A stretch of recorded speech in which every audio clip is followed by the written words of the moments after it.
Assalamualaikum warahmatullahi wabarakatuh. Perkenalkan, nama saya Muhammad Dimas Arifatur Rahman dari Universitas Tulungagung, Prodi Manajemen Fakultas Ekonomi semester 3 BM1. Di sini saya akan membuat tugas video dengan tema tenaga kerja, pengendalian, dan akuntansi biaya. Pendahuluannya adalah tenaga kerja merupakan salah satu faktor produksi utama selain bahan baku dan overhead pabrik dalam perusahaan manufaktur maupun jasa. Biaya tenaga kerja memiliki kontribusi yang signifikan terhadap total biaya produksi. Oleh karena itu, pengendalian dan pencatatan akuntansi biaya tenaga kerja menjadi sangat penting agar perusahaan dapat mencapai efisiensi, efektivitas, serta daya saing yang berkelanjutan. Pengendalian tenaga kerja untuk memastikan bahwa penggunaan tenaga kerja sesuai dengan rencana, sedangkan akuntansi biaya tenaga kerja berfokus pada pengukuran, pencatatan, dan pelaporan biaya yang timbul akibat penggunaan tenaga kerja tersebut. Pengertian tenaga kerja adalah seluruh sumber daya manusia yang terlibat secara langsung maupun tidak langsung dalam proses produksi barang atau jasa. Dalam konteks akuntansi biaya, tenaga kerja dipandang sebagai biaya yang harus diukur dan dikendalikan agar tidak terjadi pemborosan. Sedangkan definisi tenaga kerja menurut payung hukum adalah di Indonesia, pengertian tenaga kerja diatur secara tegas dalam Undang-Undang Nomor 13 Tahun 2003 tentang Ketenaga Kerjaan. Berdasarkan aturan tersebut, yang pertama, tenaga kerja adalah penduduk yang telah memasuki usia kerja di Indonesia. Batas usia kerja adalah 15 sampai 64 tahun. Dan yang kedua, tujuan kerja adalah untuk memproduksi barang atau jasa yang memiliki nilai ekonomi. Yang selanjutnya adalah sistem pengupahan tenaga kerja. Sistem pengupahan tenaga kerja mempengaruhi besar kecilnya biaya tenaga kerja dan tingkat produktivitas karyawan. Beberapa sistem pengupahan yang umum digunakan antara lain yang pertama adalah sistem upah waktu. Upah ditentukan berdasarkan lamanya waktu bekerja, misalnya per jam, per hari, atau per bulan. Yang kedua adalah sistem upah borongan, yaitu upah didasarkan pada jumlah unit yang dihasilkan. Sistem ini mendorong efisiensi dan produktivitas, tetapi memerlukan pengendalian kualitas yang tepat. Yang ketiga adalah sistem intensif. Sistem ini memberikan tambahan upah bagi karyawan yang mampu bekerja melebihi standar yang telah ditentukan. Tujuannya adalah meningkatkan motivasi kinerja tenaga kerja. Dan kedudukan biaya tenaga kerja dalam akuntansi biaya. Biaya tenaga kerja merupakan unsur utama biaya produksi selain biaya bahan baku dan biaya overhead pabrik. Berperan sebagai penghubung antara bahan baku dan produk jadi dalam proses produksi. Dibedakan menjadi yang pertama, tenaga kerja langsung dibebankan langsung ke produk. Tenaga kerja tidak langsung digolongkan sebagai biaya overhead pabrik. Menjadi alat pengendalian biaya melalui perbandingan biaya standar dan biaya aktual.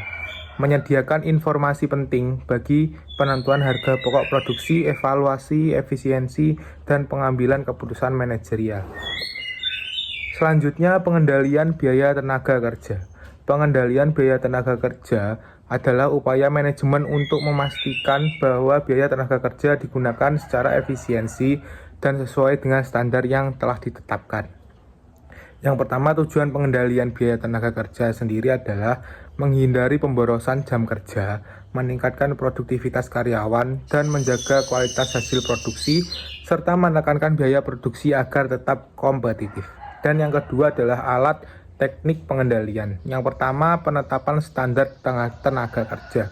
Standar meliputi standar jam kerja, standar upah, dan standar produktivitas.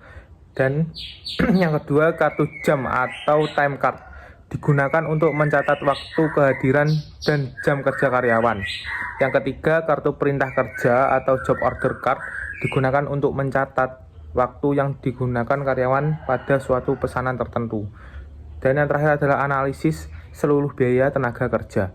Membandingkan biaya tenaga kerja standar dengan biaya tenaga kerja aktual untuk mengetahui efisiensi atau efisien.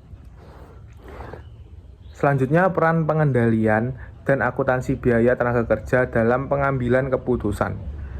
Informasi biaya tenaga kerja sangat penting bagi manajemen dalam yang pertama menentukan harga pokok produksi, yang kedua menyusun anggaran tenaga kerja, dan yang ketiga menilai efisiensi produksi. Terakhir mengambil keputusan terkait perekrutan, pelatihan, dan otomatisasi. Baik teman-teman, ini adalah contoh di sekitar saya yang berkaitan dengan akuntansi biaya, yaitu di warung Botok lan Kopi Lingsir Wengi Tulungagung.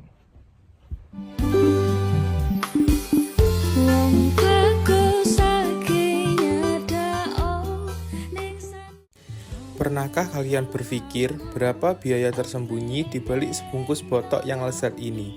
Hari ini kita tidak hanya akan bicara soal rasa, tapi soal angka. Selamat datang di bedah akuntansi biaya pada usaha Botok Lingsir Wengi. Dalam akuntansi biaya ada 4 komponen utama di dalam pembuatan botok lingsir wengi. Yang pertama adalah bahan baku, yaitu 50% sampai 60%, kelapa, isian, bumbu, dan daun pisang. Yang kedua tenaga kerja, 15% sampai 20%, yaitu upah masak dan bungkus. Yang ketiga overhead, 10% sampai 15%, yaitu gas, air, dan transportasi. Yang terakhir margin keuntungan, sekitar 10% sampai 20%, yaitu laba bersih yang diharapkan. Teman-teman, lihatlah tangan-tangan terampil ini. Dalam akuntansi biaya, mereka disebut tenaga kerja langsung. Mengapa? Karena tenaga mereka dikonversi langsung menjadi produk jadi. Upah yang mereka terima merupakan bagian langsung dari perhitungan harga pokok produksi atau disebut juga dengan HPP. Semakin efisien mereka bekerja, semakin terkendali juga biaya produksinya. Lalu, bagaimana cara mengendalikannya? Di sini pentingnya kontrol. Pengendalian dilakukan dengan memastikan tidak ada bahan yang terbuang dan waktu pengerjaan sesuai standar. Jika proses pembungkusan terlalu lama, biaya gas untuk mengukus akan naik. Itulah mengapa pengawasan di dapur Lingsir Wengi ini sangat krusial untuk menjaga agar harga tetap kompetitif namun tetap menguntungkan. Dari Botok Lingsir Wengi ini kita belajar bahwa akuntansi biaya bukan cuma soal hitung-hitungan di kelas, tapi soal bagaimana menghargai setiap tenaga dan waktu untuk usaha, menciptakan efisiensi usaha. Jadi, sudah siap menghitung biaya bisnismu sendiri? Baik, sekian pembuatan video dari saya. Terima kasih teman-teman yang telah menyimak. Jangan lupa like, share, dan komen pendapatmu tentang akuntansi biaya yang sudah saya buat. Saya Muhammad Dimas Arifatur Rahman. Sampai jumpa di video berikutnya.